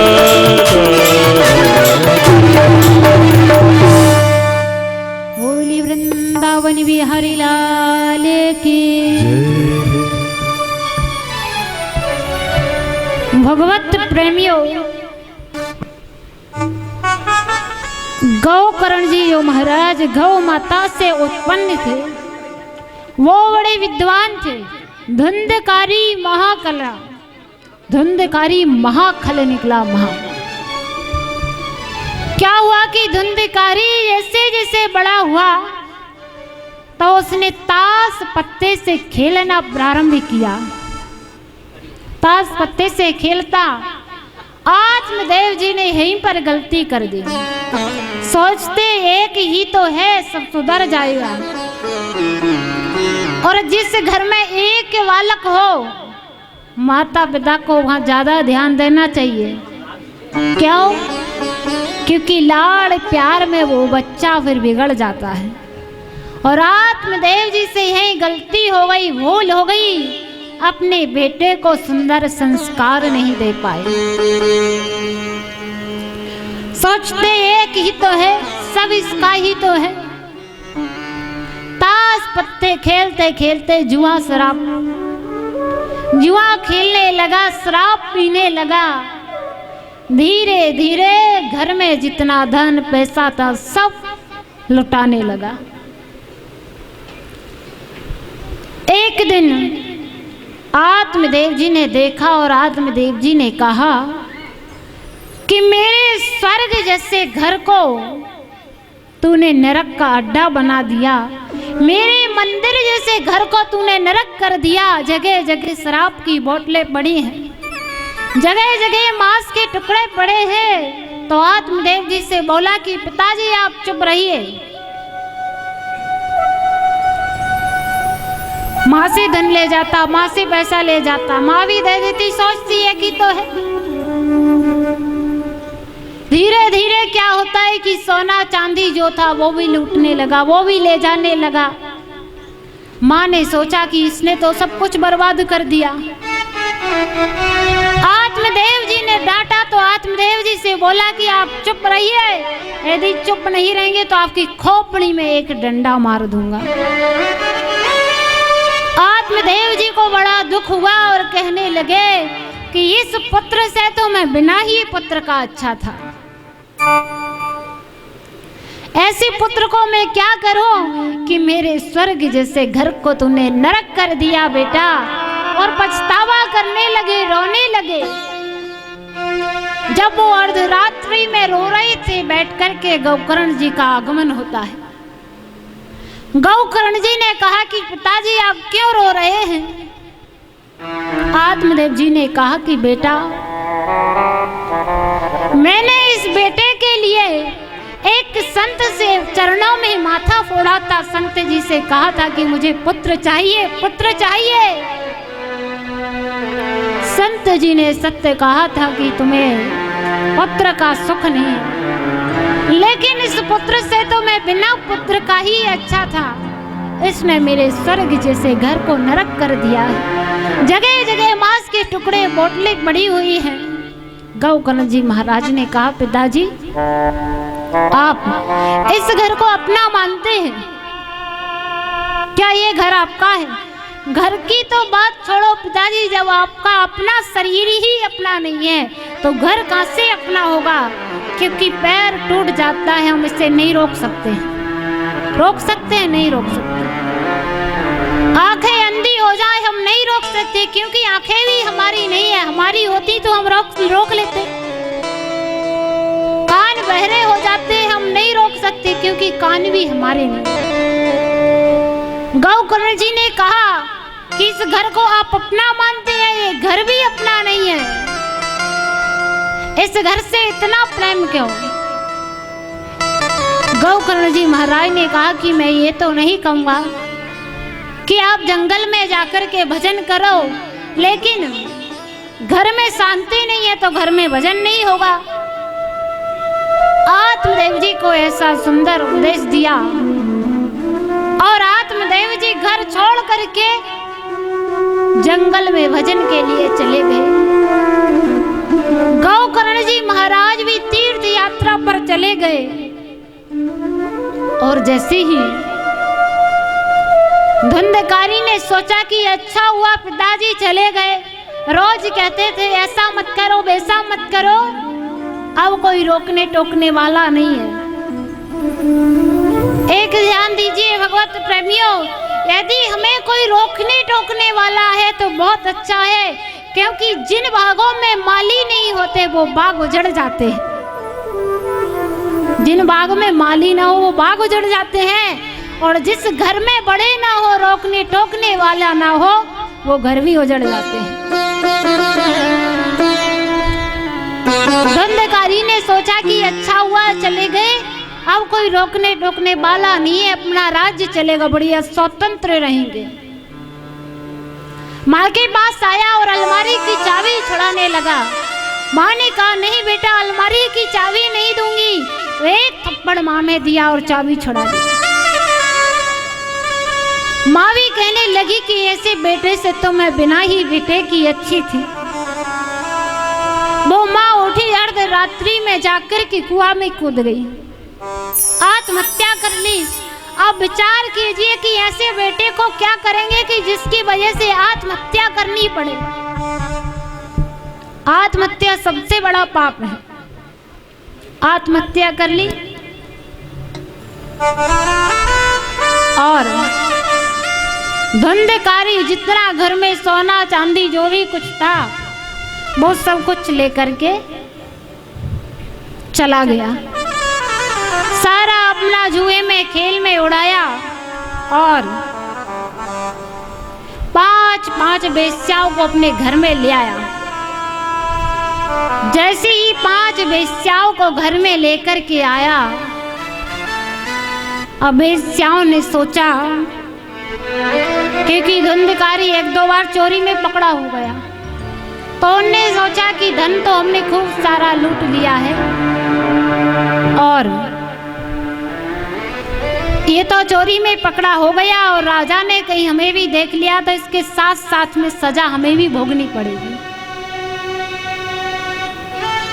वो वेश्याएं धुंधकारी के मुंह में जलते हुए अंगारे डालकर चली गई। इधर धुंधकारी की मृत्यु हो गई और जैसे ही मृत्यु का पता गौकर्ण जी महाराज को चला कि मेरे भाई की मृत्यु हो गई, तो गौकर्ण जी महाराज ने गया जी में श्राद्ध कर दिया, पिंडदान कर दिया। कहते हैं कि गया जी में पिंडदान करने से मोक्ष हो जाता है। फिर धुंधकारी का क्यों नहीं हुआ? फिर धुंधकारी का क्यों नहीं हुआ? क्योंकि गौकर्ण जी महाराज ने जो पिंडदान किया था, श्राद्ध जो किया था, वो अपने वंश के नाम से किया था और धुंधकारी उनके वंश का नहीं था, इसलिए धुंधकारी का मोक्ष नहीं हुआ। नहीं तो गया जी में पिंडदान करने से मोक्ष हो जाता है। गौकर्ण जी महाराज को इस बात का पता नहीं था कि ये मेरा भाई नहीं है, ये अलग वंश से है। जैसे ही उन्होंने इधर पिंडदान किया, कुछ समय बाद गौकर्ण जी महाराज का आगमन होता है। उस नगर में जैसे ही गौकर्ण जी महाराज आते हैं और संतों का स्वभाव होता है कि हमारे वजह से किसी को कोई दुख ना पहुंचे, कोई दुखी ना हो। रात्रि में आए और देखा कि रात्रि में सभी लोग सो रहे हैं और मैं कहीं जाऊंगा तो सभी जगेंगे कि गौकर्ण महाराज आए हैं। तो सभी की नींद खराब होगी। क्यों ना मैं अपने ही महल में विश्राम कर लेता हूँ। जैसे ही गौकर्ण जी महाराज अपने महल में गए और जाकर के अपनी आसन लगाया, संयमी सोता है और योगी जागता है। उस समय भगवत प्रेमियों अर्धरात्रि में गौकर्ण जी महाराज अपना भजन कर रहे थे और जैसे ही भजन के लिए बैठे तो कभी सामने बकरी आ जाती, तो कभी भेड़ आ जाती, कभी भैंस आ जाती। गौकर्ण जी महाराज ने देखा कि मैं यह क्या दृश्य देख रहा हूँ। गौकर्ण जी महाराज ने अपने कमंडल में से जल लिया और छींटा मारा तो एक छाया हाथ जोड़ करके खड़ी हो गई और गौकर्ण जी महाराज ने कहा कि आप कौन हैं, आपका परिचय दीजिए। वो धुंधकारी बोला कि मैं आप जैसे महान संत का भाई धुंधकार हूँ। धुंधकारी प्रेत नहीं महाप्रेत बन करके पड़ा हूँ, मेरी मुक्ति का उपाय खोजिए। गौकर्ण जी महाराज ने कहा कि मैंने आपके नाम से पिंडदान कर दिया था ग्याजी में। धुंधकारी ने कहा मेरे नाम से एक नहीं, यदि 1000 पिंडदान किए जाए तब भी मेरी मुक्ति नहीं होगी। क्यों? क्योंकि मैंने पूरे जीवन पाप किया है। मुझे याद है मैंने अपने पूरे जीवन में एक भी धर्म का कार्य नहीं किया, इसलिए 1000 बार भी दान कर दो तो मेरी मुक्ति नहीं होगी। हाथ जोड़कर कहने लगा कि मेरी मुक्ति का उपाय खोजिए, मेरी मुक्ति का उपाय खोजिए, मुझे इस महाप्रेत की योनि से छुड़ाइए।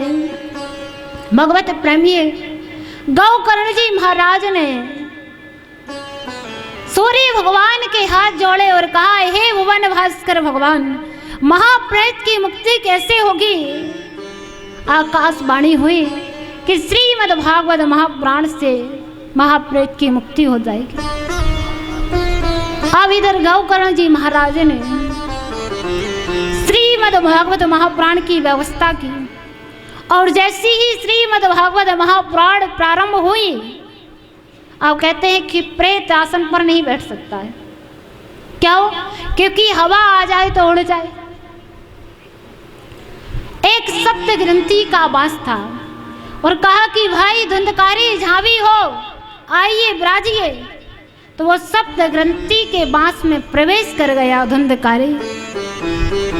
प्रथम दिन की कथा पूर्ण हुई, द्वितीय दिवस की कथा हुई, धीरे धीरे करके 7 दिन की कथा पूर्ण हुई और वो 7 ग्रंथियां फट गईं। जो 7 ग्रंथियां फट गई तो आकाश से विमान आ गया, धुंधकारी का मोक्ष हो गया। और जैसे ही आकाश मार्ग से विमान आया तो सभी ने कहा कि अकेले धुंधकारी के लिए विमान क्यों, अकेले धुंधकारी के लिए विमान क्यों? क्यों? क्योंकि कथा तो हमने भी सुनी है, अकेले धुंधकारी ने थोड़ी सुनी है। तब भगवान के पार्षदों ने कहा कि सुनने में भेद होगा तो फल में भेद हो जाएगा।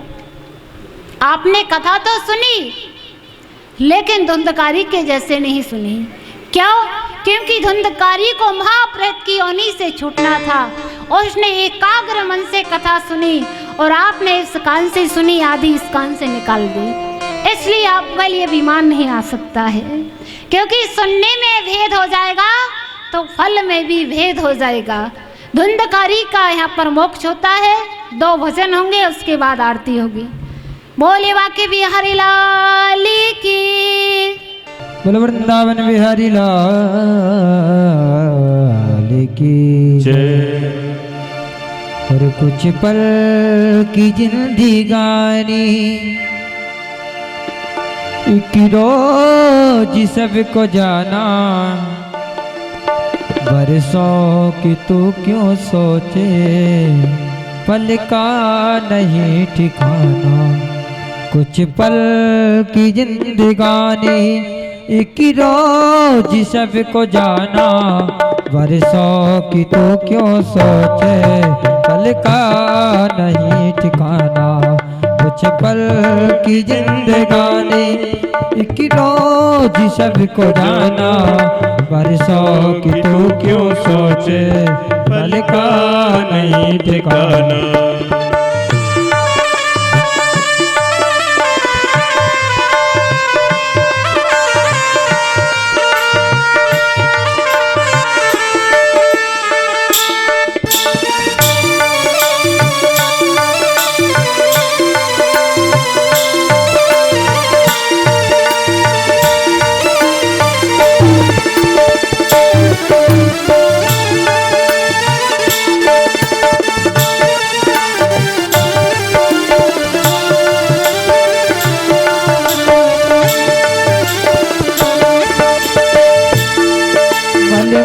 कि तूने अपने तन को है जो निकारा, इत्रों की खुशबुओं से बहके बदन ये सारा। कि तूने अपने तन को है जो निकारा, इत्रों की खुशबुओं से बहके बदन ये सारा। काया न सत होगी, काया न सत होगी, ये बात ना भुलाना, बरसों की तो क्यों सोचे, पल का नहीं ठिकाना।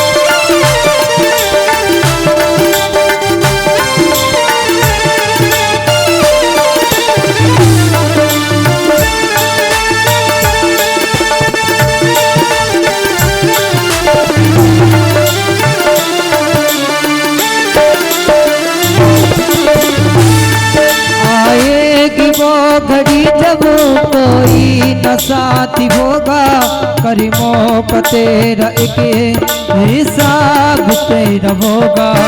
आएगी वो घड़ी जब कोई न साथी होगा, करीमों का तेरे सारे एक हिसाब होगा।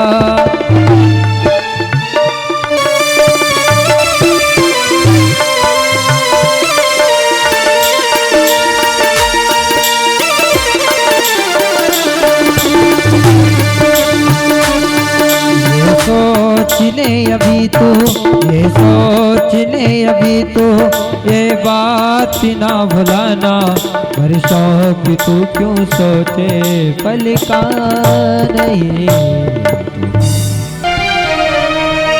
हो मोटे मोटे नैनन के तो,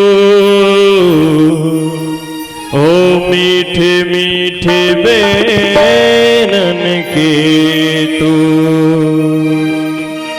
सांवरी सलोनी सूरत के तो, वो प्यारी प्यारी मोहनी मूरत के तो। बाकी बिहारी कजरा रे मोटे मोटे तेरे ने, है नजर ना लग जाए, है नजर ना लग जाए, नजर ना लग जाए। बाकी बिहारी कजरा रे मोटे मोटे तेरे ने, है नजर ना लग जाए, नजर ना लग जाए, नजर ना लग जाए, बाकी बिहारी कजरा रे मोटे मोटे तेरे, नजर ना लग जाए, नजर ना लग जाए, नजर ना लग जाए।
का काजल मेरे जिगर घायल तेरे प्यार में पागल तेरे प्यार में पागल करी डारी मत बरे मोटे मोटे तेरे आए नजर ना लग जाए नजर ना लग जाए नजर ना लग जाए।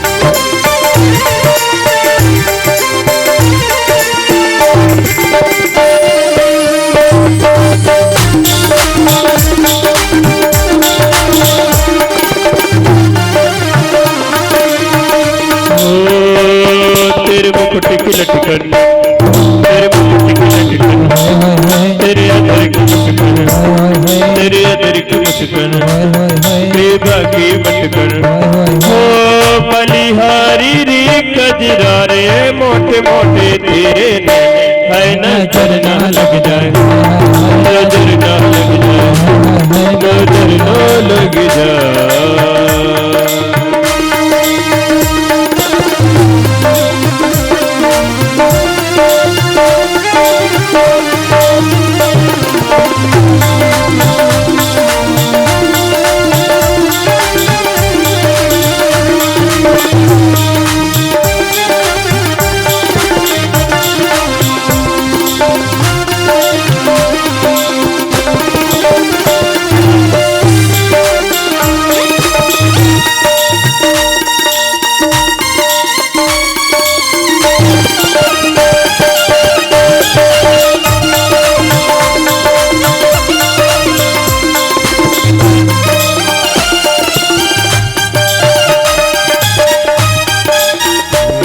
तेरी प्रीत है टेढ़ी तेरी रीत है टेढ़ी तेरी जीत है टेढ़ी ओ मैं तो हारी कजरा रे मोटे मोटे तेरे हाय नजर ना लग जाए हाय नजर ना लग जाए हाय नजर ना लग जाए बाकी बिहारी कजरा रे मोटे मोटे तेरे नैन हाय नजर ना लग जाए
कजरा रे मोटे मोटे तेरे नैन होए नजर ना लग जाए होए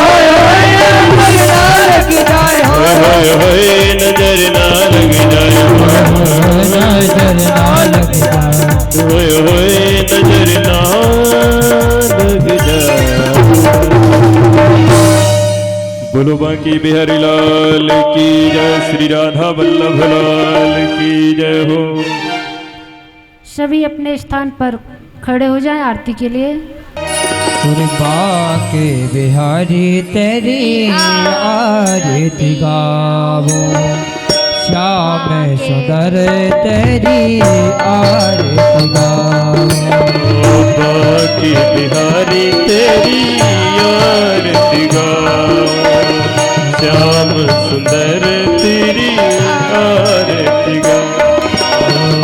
आरती गावो प्यारे आपको मनावो, आरती गावो प्यारे आपको मनावो, आरती गाओ प्यारे आपको मनाओ, आपको मनाओ प्यारे आपको मनाओ। बाकी बिहारी तेरी आरती गावो, ओ बाकी बिहारी तेरी आरती गाओ।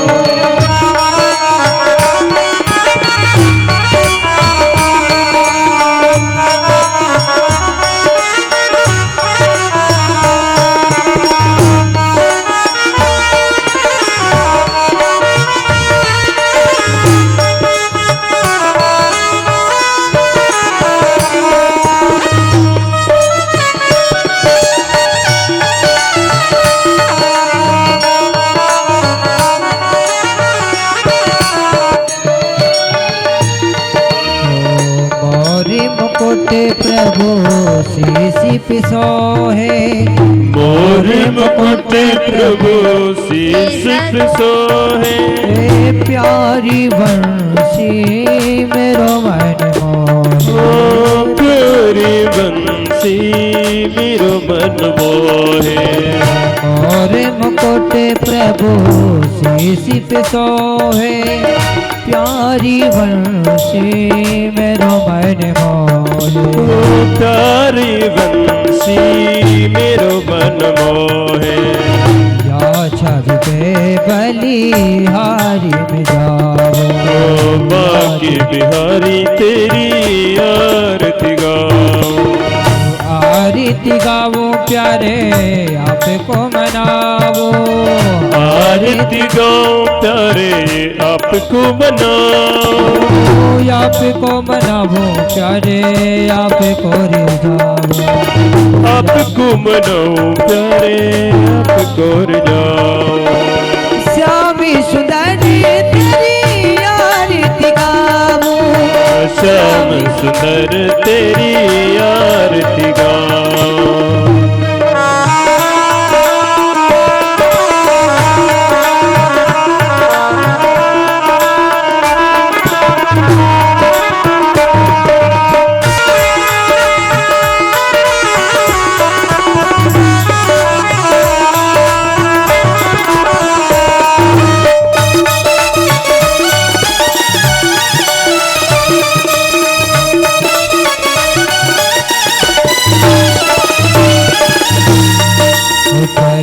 नोसने के लिए है गंगा प्यारी, चरणों से निकली है गंगा प्यारी, चरणों से निकली है गंगा प्यारी, जिसने सारी दुनिया तारी, जिसने सारी दुनिया तारी। उन चरणों में शीश नवाओ, उन चरणों में शीश नवाओ, श्यामी सुंदर तेरी आरती गाओ, श्याम सुंदर तेरी आरती गाओ। श्री हरिदास की प्यारी तुम हो, श्री हरिदास के प्यारे तुम हो, मेरे मोहन जीवन धन हो, मेरे मोहन जीवन धन हो, रास बिहारी तेरी आरती गाओ, बाकी बिहारी तेरी आरती गाओ, व्यासदास की नाथ आप हो, व्यासदास के नाथ आप हो, सुख दुख जीवन प्यारी साथ आप हो, सुख दुख जीवन प्यारे साथी आपे हो।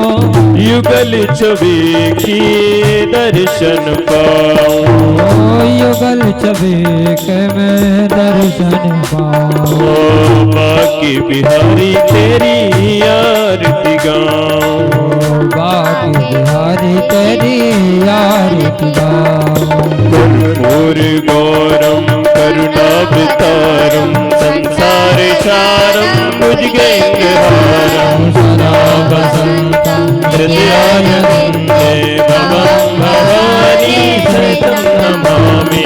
त्वमेव माता पिता त्वमेव, त्वमेव वन्दसा सदा त्वमेव, त्वमेव वेद्या द्रविणं त्वमेव, त्वमेव सर्वं मम देव देव, त्वमेव सर्वं मम देव देव, त्वमेव सर्वं मम देव देव।